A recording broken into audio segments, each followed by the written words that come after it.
Wala na, patay na yun. Sino? Si Cynthia, yung kaibigan ko matalo. Patay na yun eh. Mm. Si Madeline, Mapuno, kalahati. Kalati lang. patay na rin.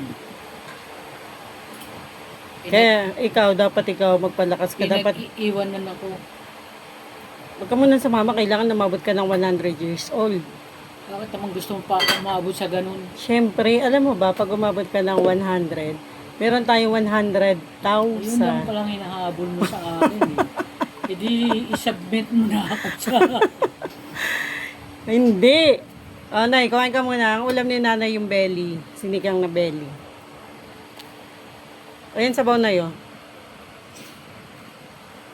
Kagabi, yan ang ulam mo. Hipon, no? Buttered shrimp.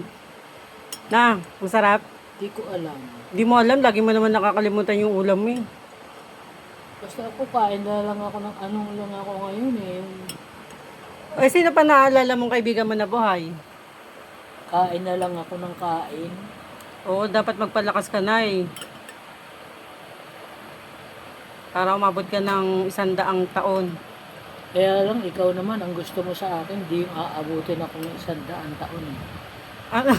Yun nga yung gusto ko, umabot ka ng 100 taon. Ang ibig kong sabihin, gusto Ano? kong umabot ka doon sa makukuha kong 100. Yun ang pinaka-purpose nun eh.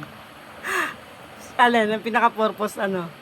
Makakuha ako ng 100. Kaya dapat ano? Kaya dapat umabot. Umabot, dapat maging malakas ka, no? Eh yung 100, kanino naman mo pupunta? Ah. Hindi sa iyo. Ay, bakit naman sa akin? Wala naman ako ibang anak. Anong walang anak? Andiyan si Jen, andiyan si Joy.